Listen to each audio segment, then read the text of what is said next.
majority of the pensioners that receive pensions are in the low range. They're not in the high range. The high range are the ones that make all of the newspaper stuff, and they're the ones that have currently fueled the fire. I do really believe there has to be some pension reform, but to characterize that everybody's receiving an extraordinary amount of money. And the commission, if you'll read the report, did not make that statement, does not have that condition. What concerns the commission is this group that's retiring now. If you look at the numbers that were provided to us by CalPERS, and I know they'll share them with you, is you have a lot of people with long years of service who are at the high end of the thing, and this is the front end of the baby boom public employees who are retiring. So the situation we're looking at is the swelling of that number in the next few years, and that's why we're concerned that the second tier stuff, the savings for that won't kick in time. Now,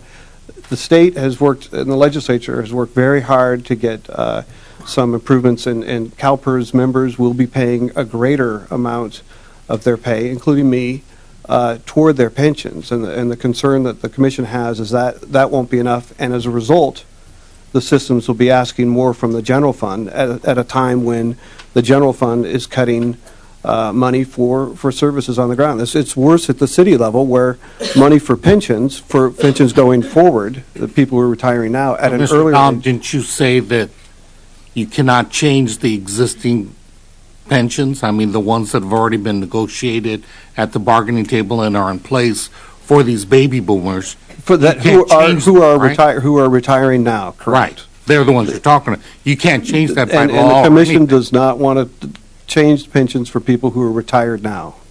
Not at all. But should we do pension reform, which is needed? Everybody agrees. I think everybody that sits here agrees. But it won't have any impact on the budget currently.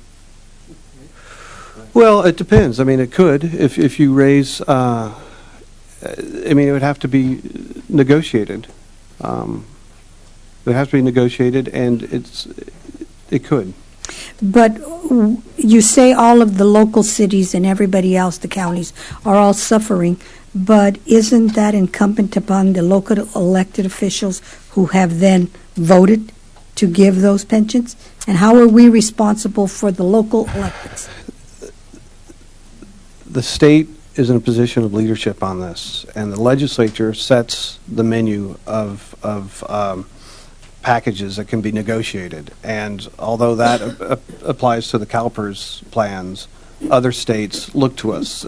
Mayor Chuck Reed of San Jose said that that they use the menu that you put together, that you approve, to make those decisions. It sets the tone, and we saw that after SB 400, where the state workers got better benefits, and then cities and counties said, yes, we want that too. It's understandable.